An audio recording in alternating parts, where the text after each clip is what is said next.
छात्रों, हम आपके लिए आरआरबी टेक्नीशियन से एक वीडियो लेकर आए हैं जिसका पहला सवाल आपके सामने है। देखिए, मैथ से लेकर आए हैं प्रैक्टिस सेट। यदि 0 छोटा है थीटा से और थीटा छोटा है 90 से, तो cot theta -1 upon 1 minus tan theta भागित sine theta upon 1 plus cos theta plus 1 plus cos theta बट्टे साइन थीटा का मान निम्न में से किसके बराबर होगा। देखो, त्रिकोणमिति का सवाल है ये, ध्यान से देखो। सबसे पहले हम क्या करें, कॉट को टेन बन ले से, तो देखो 1 बट्टे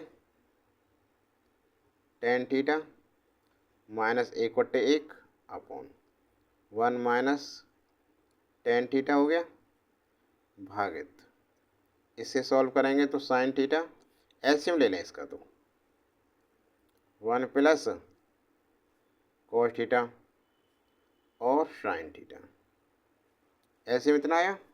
अब साइन यहाँ पहुँच जाएगा, कितना हो जाएगा, साइन स्क्वायर थीटा, और इसकी इसमें गुणा करेंगे तो देखो 1 plus cos theta 1 plus cos theta एक जैसे हैं, तो ये हो जाएगा भाई इसका whole square, 1 plus cos theta का होल स्क्वायर, पावर 2 होगी। क्या हो गई, पावर 2, ठीक है ना।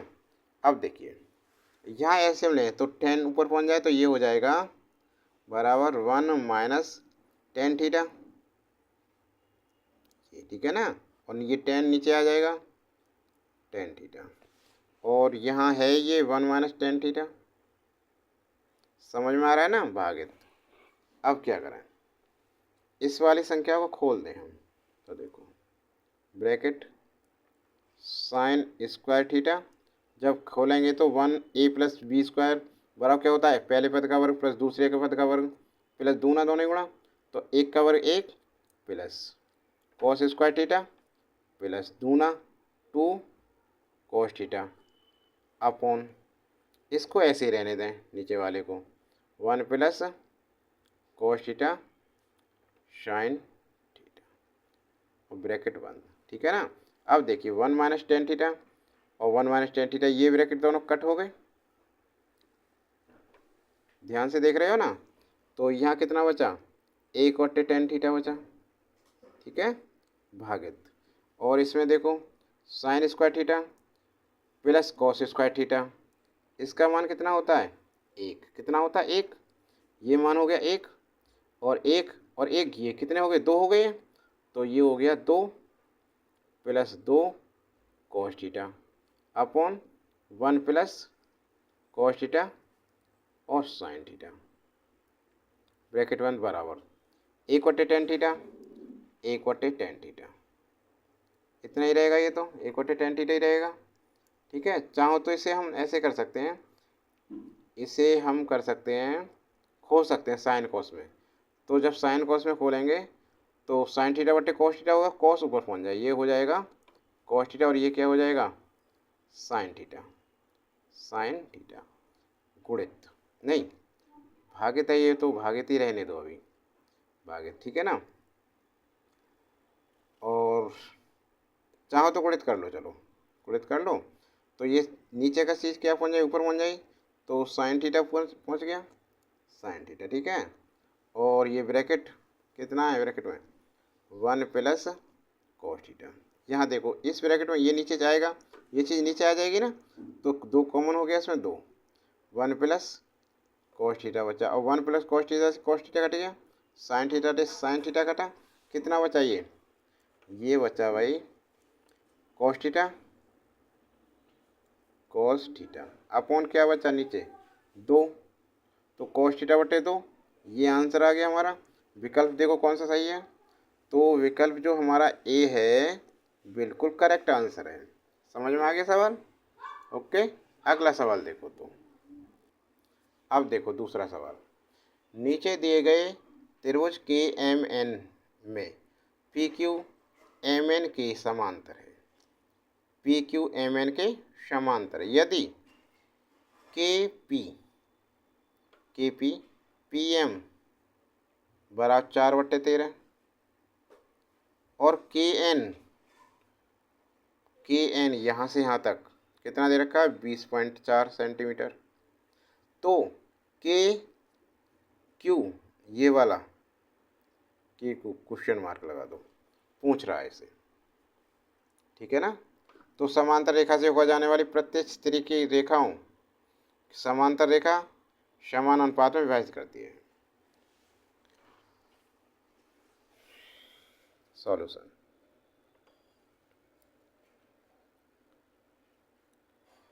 समांतर रेखा से होकर जाने वाले प्रतिच्छेदी तिर्यक रेखाओं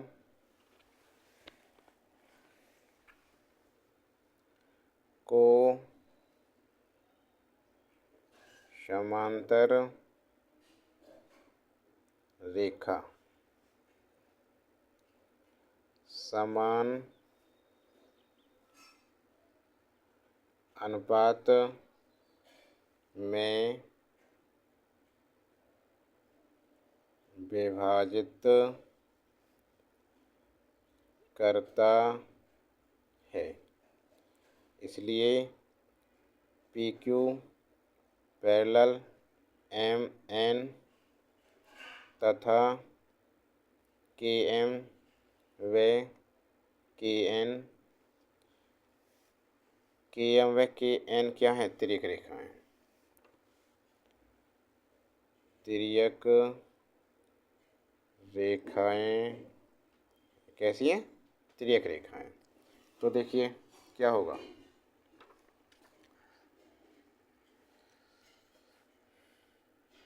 के P upon P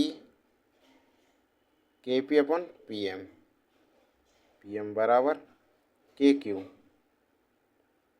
upon Q N, इतना हो जाएगा।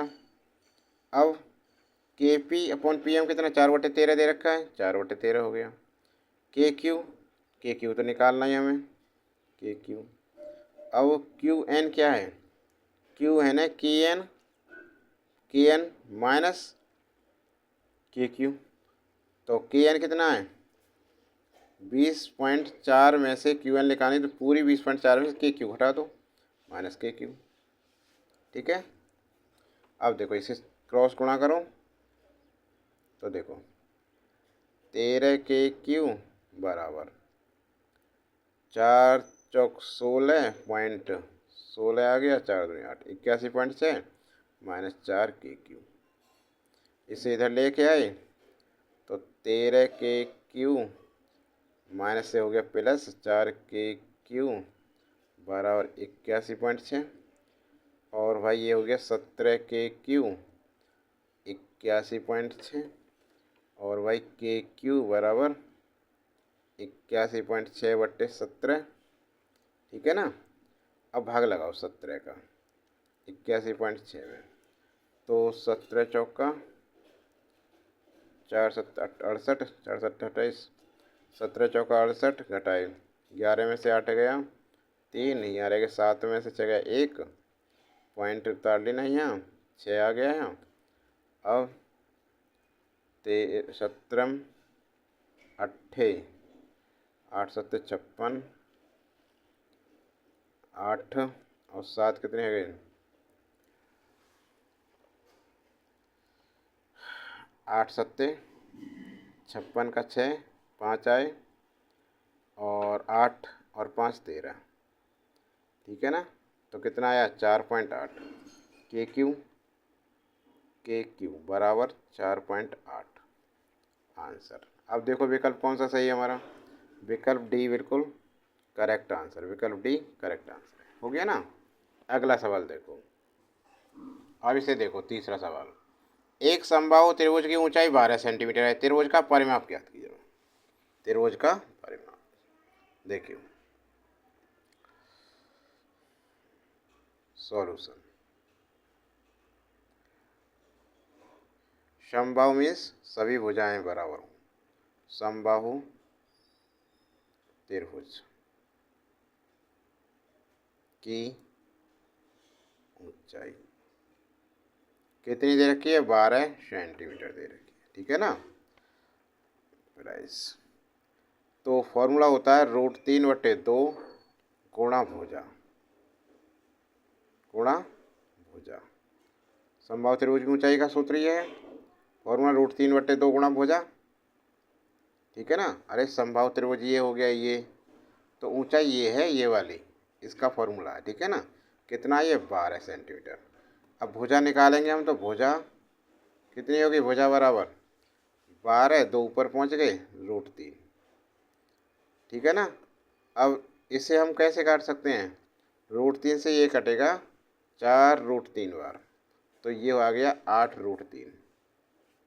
ये आ गई। देखो 12 को हम लिख सकते हैं 4 गुणा 3, और इसे हम लिख सकते हैं 4 गुणा √3 गुणा √3, और 1/√3 है तो √3 एक कट गया, तो ये बचा हमारा। सही है ना। और इसके 2 में गुणा हो गई, तो 8√3 भुजा आ गई। अब भुजा की परिमाप पूछ रहा है बस, इसलिए समबाहु त्रिभुज का परिमाप क्या होता है? 3 गुणा भुजा बराबर 3 गुणा 8√3, 8 दिया 24√3 सेंटीमीटर। आंसर हो गया। तो विकल्प कौन सा सही है हमारा? विकल्प सी बिल्कुल करेक्ट आंसर है हमारा। ठीक है ना। अगला प्रश्न देखो, प्रश्न नंबर 4। प्रश्न 4 में क्या कह रहा है ये? यदि किसी गांव की जनसंख्या 5 वर्ष में 1,75,000 से बढ़कर 2,62,500 हो जाती है, तो जनसंख्या में प्रतिवर्ष होने वाली औसत प्रतिशत वृद्धि ज्ञात कीजिए। औसत प्रतिशत वृद्धि पूछ रहा है, कितनी हुई? तो देखो, ध्यान से देखो, गांव की जनसंख्या, गांव की जनसंख्या कितनी है? तो यह 1,75,000। 1,75,000 5 वर्ष बाद, 5 वर्ष बाद गांव की जनसंख्या कितनी हो गई? 2,62,500, 2,62,500 इतनी हो गई। ठीक है ना। जनसंख्या में वृद्धि, जनसंख्या में 5 साल में वृद्धि कितनी हुई? तो ये वृद्धि हो गई 2,62,500 में से 2,62,500 में से 1,75,000 घटाया तो कितना बचा? 0,05। 12 में से 5 गया 7, यहाँ रह गए 12 हो गए, 12 में से 5 गया 7। ठीक है। और यहाँ रह गए, यहाँ से यहाँ ले लिया, कितने? 15, 15 में 7 गए 8, तो ये बचे 87,500। इतने की वृद्धि हुई जनसंख्या में। ठीक है ना। जनसंख्या में देखो, तो जनसंख्या में प्रतिवर्ष होने वाली औसत प्रतिशत पूछ रहे हैं, तो क्या करेंगे? जनसंख्या में प्रतिवर्ष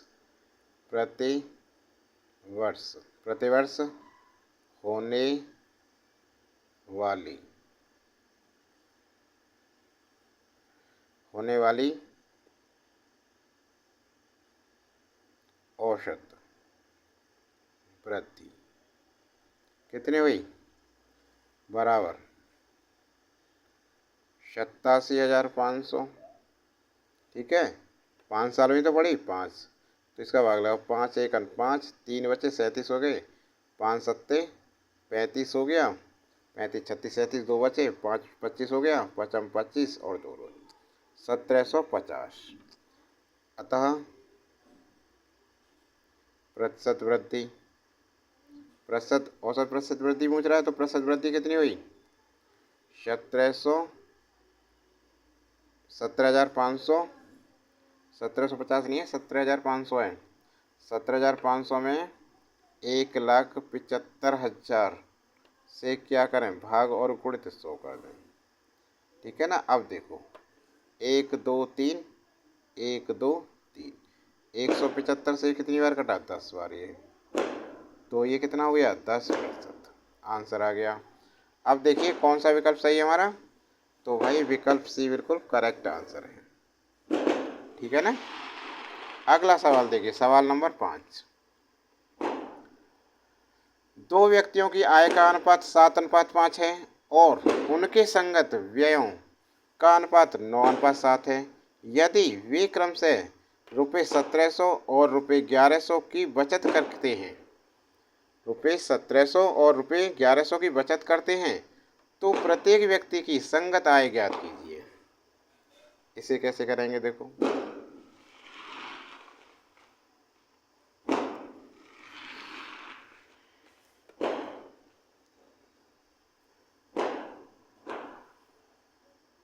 दो व्यक्तियों की आय का अनुपात 7:5 है, तो इसे 7x और 5x मान लेंगे, दोनों की अलग अलग आय है ना। सॉल्यूशन, माना उनकी आय 7x और 5x है और व्ययों का अनुपात कितना, 9 और 7, 9x और 7x, बाई मान लें, x नहीं बाई। व्यय कितने हैं, 9y तथा 7y है। ठीक है।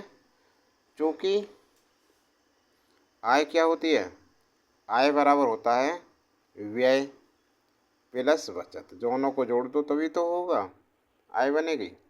अब देखो प्रश्नानुसार, प्रश्न के अनुसार देखिए, प्रश्नानुसार, प्रश्न के अनुसार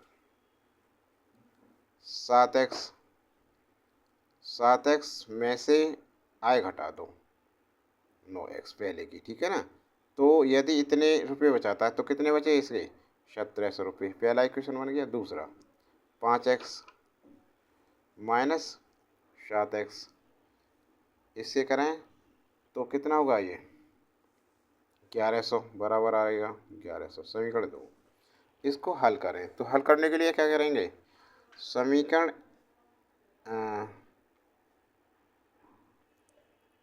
इक्वेशन फर्स्ट गुणित 7 की गुणा कर लें, इसमें 7 की, और इक्वेशन 2 में 9 की गुणा करें। इसे जब हल करेंगे, हल करना होगा ना, तो देखो 7 7 49x और माइनस 7 निम 63x बराबर 17 7, तो 2 0, 7 7 49, 7 और 4 3 10 11, 119। समीकरण तीसरा हो गया। अब इसे देखो, इसमें करो 9 की, 9 पंजे 45x माइनस 9 सत्ते 63x बराबर 11 निम्न 9900। समीकरण 4 हो गया। अब क्या करें, इसे घटाएं। घटाने पर तो ये माइनस हो गया, ये प्लस और ये माइनस, दोनों कट गए। नहीं नहीं, ये तो नहीं कटा, ये कट गया 63 49 में से 45 कटे तो ये बचे 4x। कितना आया, 4x। और भाई क्या लिख रहे हैं हम, ये बाई है, बाई। ठीक है ना। अब देखो 63 बाई में से ये तो कट गया। अब इसे घटाओ, 2 0 हुई, 9 में से 9 गया 0, 9 10 11 2 20,000 बचा। ये कितना बचा, 20,000। काटो, 4 पंजे 20, कितना आया 5, x बराबर 500।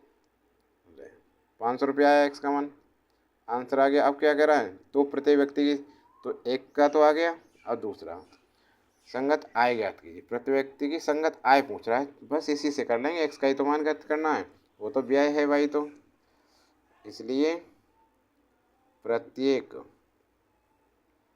व्यक्ति की संगत आय, पहले की क्या है 7x, 7 गुणा 500 12 7 पंजे 3500, कितना, एक आंसर आ गया 3500। ठीक है ना। दूसरा कितना, 9x, कितना नहीं, कितना 5x, ये रहा 5 अनुपात हो ना, ये रहा 5 अनुपात, ये मानी हमने 5x, तो कितनी है 5x बराबर 5 गुणा 500, कितना हो गया 2500। तो 3500 आंसर और 2500 आया। विकल्प देखिए कौन सा सही है। तो हम जो हमारा विकल्प डी है बिल्कुल करेक्ट आंसर है। समझ में आ गया। तो छात्रों वीडियो कैसी लगी, वीडियो अच्छी लगी हो तो लाइक करना, कमेंट बॉक्स में ज़रूर लिख कर बताएं आपको ये मैथ की वीडियो प्रैक्टिस सेट कैसा लगा। और चैनल पर नए हैं और चैनल को सब्सक्राइब नहीं किया अभी तो चैनल को सब्सक्राइब कर लें। ज़्यादा से ज़्यादा वीडियो को शेयर करें, लाइक करें।